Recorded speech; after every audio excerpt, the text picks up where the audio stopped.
Thanks for joining us. You've tuned in to Arirang's Within the Frame. I'm Handan in Seoul. It's Arbor Day here in Korea, a day that reminds us of the importance of trees and forests in sustaining a healthy environment. It's also a day to reflect on where the world stands today in tackling climate change before it's too late. Marking the occasion, we'd like to discuss global initiatives to cut carbon emissions and the persistent challenges that lie ahead.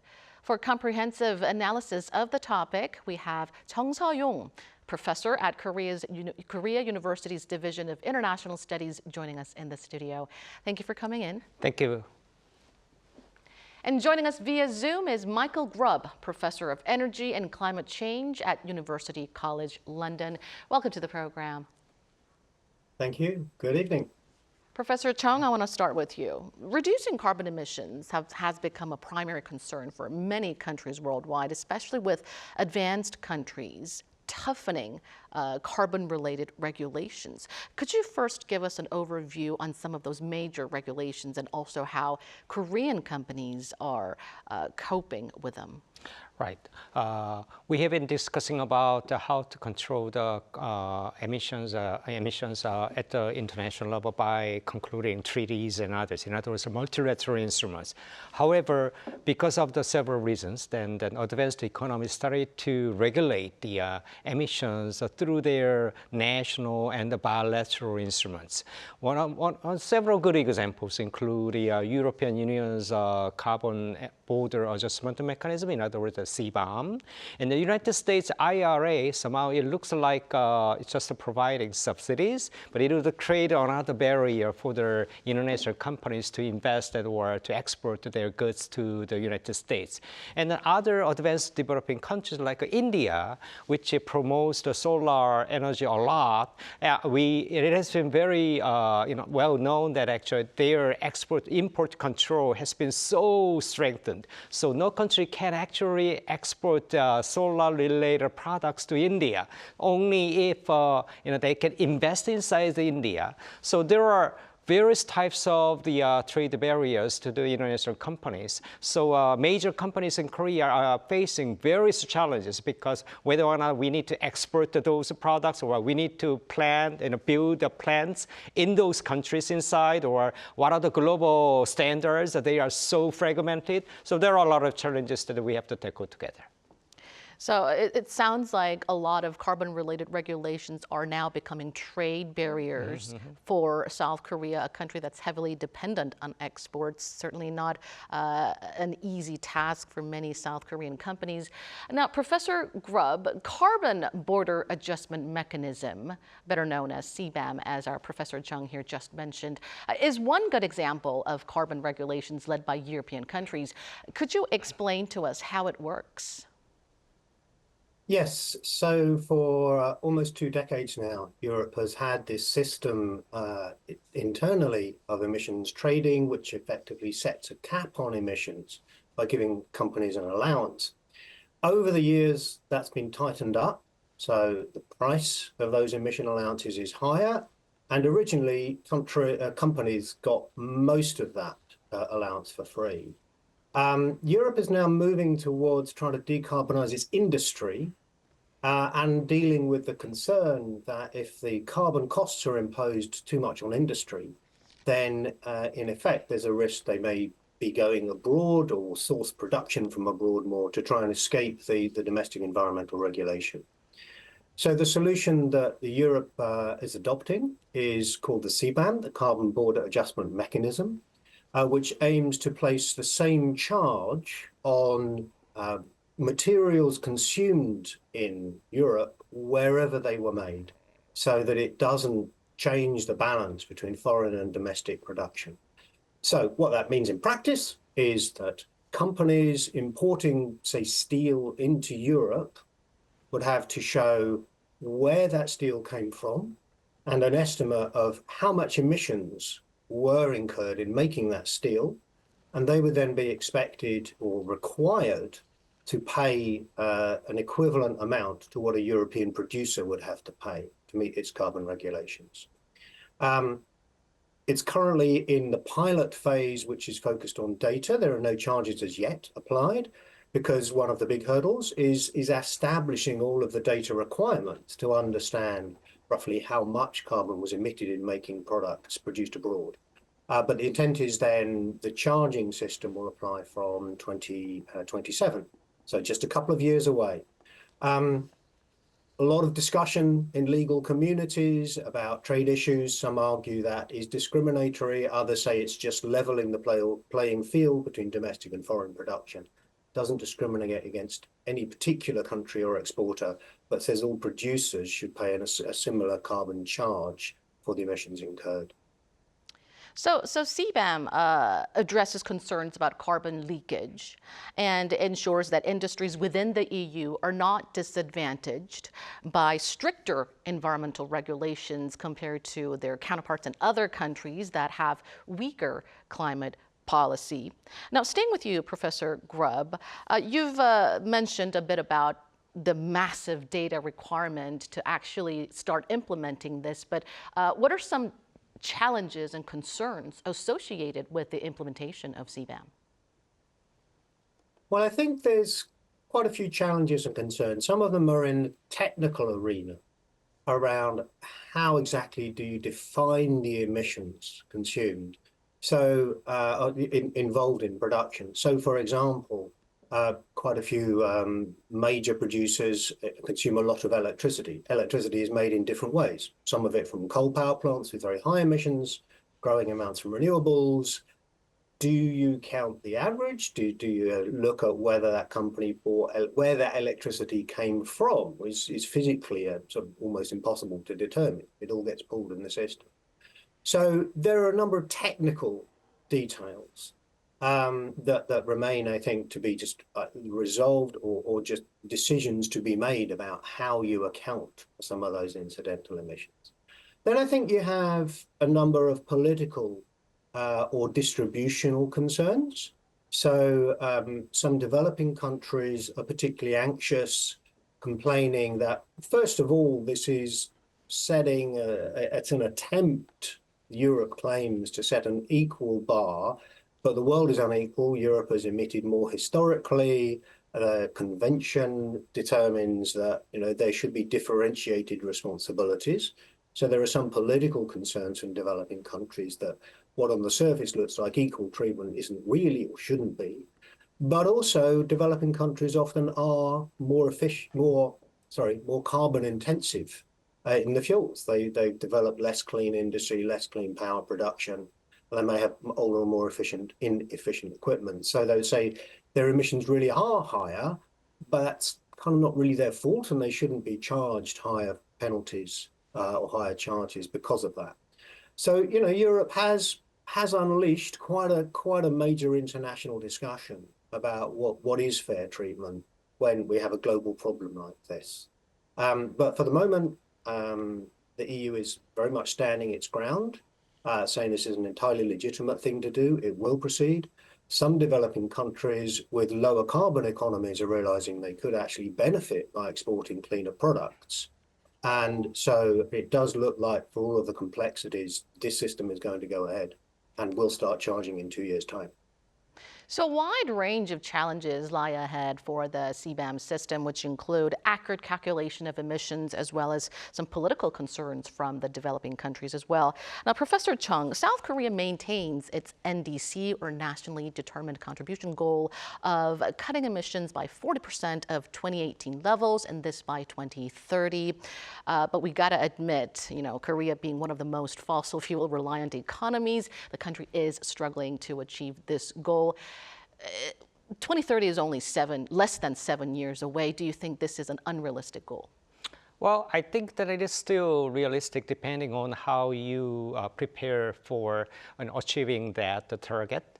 It is true that it's very difficult for Korea to domestically reduce a lot of the CO2 emissions as scheduled. But happily enough, then thanks to the invention of the Paris Agreement about Article 6, then there is another way for Republic of Korea to make contributions to international society by meeting the target as a result of cooperation with other countries, like developing countries, even even developed countries, we can help or work together with them to reduce greenhouse gas emissions overseas, and we can share some of them for the purpose of implementing our NDC target. There are several sectors where Korea can make a very strong presence. One good example, today is the day of the forest sector.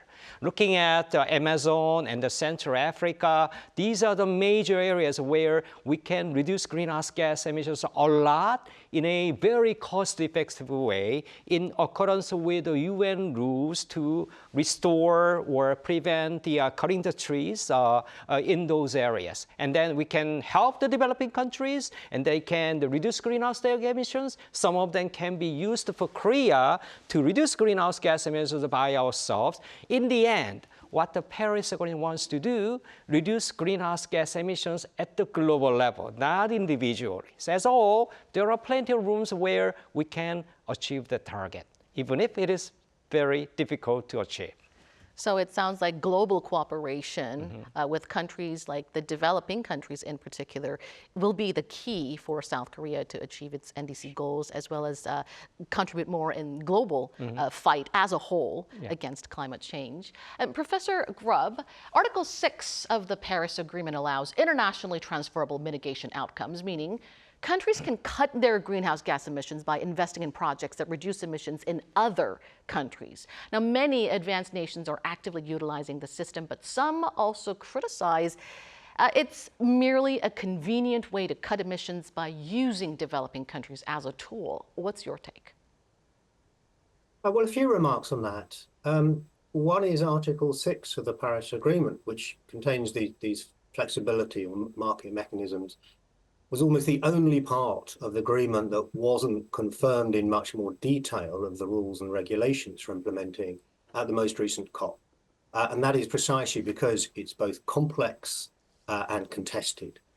In particular, developing countries, whilst at one level they may like some of the foreign investment, are deeply skeptical of an approach from developed countries, which are mostly much higher emitters, saying, well, we can't really cut our emissions by very much, so we're going to actually expect you to do so with a bit of help. So kind of if every country is looking for somebody else to cut emissions in order to meet their own obligations or contribute, that clearly doesn't work as a general approach. I think the other point, before we come back to those mechanisms, is that, yes, I know the Korean system somewhat, and in some ways it does have parallels with the British system. 10 years ago, we had an economy that was very much dominated by coal, including for power generation. But partly when you start from a system that has a lot of carbon emissions, it's easier to cut or to achieve a given percentage. In the UK emissions have halved over an extended period, but in the power sector, generating electricity, we've cut emissions by 40% or more just in the 7 years from 2014 up to 2020, well, that 6 years. Emissions in power generation cut by, well, in fact, they more than halved, which contributed a lot to the national progress. So major changes are possible, and I personally was relatively surprised at how quickly we achieved that. But it was because we had a fairly coal-based system previously, a rising amount of natural gas, and then an explosion of investment in renewable energy, so that by 2020, we basically didn't need coal anymore. But that was a major transition, and of course, that was not easy for the coal industry. There are some other areas. I think some aspects of industrial production are also poised for quite rapid transition if the industries are willing to embrace that, or there are other required regulation. So that's a long way round of saying, if I extrapolate from the British experience, I don't see that the Korean target is impossible. But of course, every country has its own constraints and challenges. Now, Professor Chung, early voting for the general elections began today, and amid heightened public awareness on climate issues, the government pledge, each party's pledge on climate change has become a key consideration for many voters. But you argue that Korea needs a more systemized policy that contains a global vision to more actively, effectively cut emissions. Could you elaborate on this? Sure.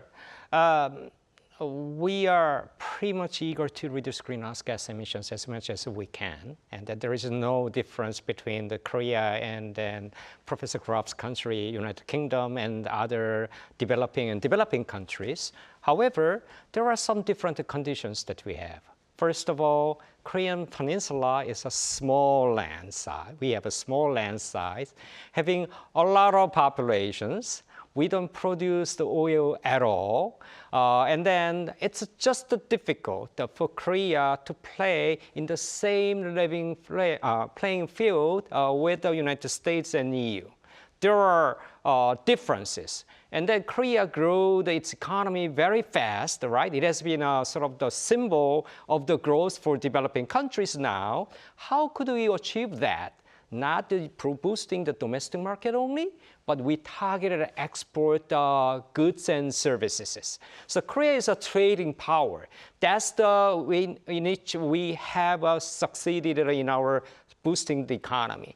Same logic needs to be applied to Korea, okay? Samsung, LG, and other major big powers in the corporate sector in Korea, they produce the products not only in Korea, but overseas as well, right? And then they produce the cellular phone in Vietnam, and the Vietnam is producing the electricity by using a lot of coal. That is produced sort of the challenges to Samsung in order to compete with Apple, because Apple uses clean actually electricity to produce those products, whereas Samsung's not clean enough. It's outside Korea. Do you think it's going to be a small portion of the Korean economy? It can be a bigger part of the Korean economy to boost our economic efforts and then also addressing climate change. In that sense, looking at the major parties' plan how to address climate change,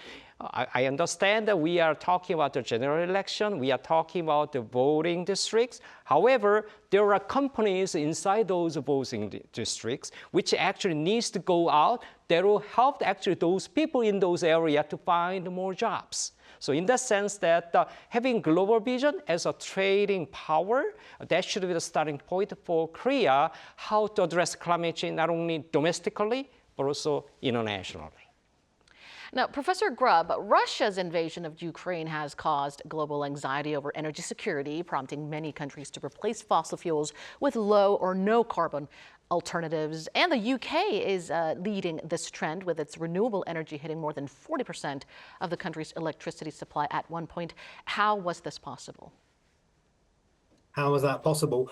The geeky answer is that we had a major reform of electricity market policy in 2013, which, amongst other things, introduced government-backed long-term contracts for renewable energy.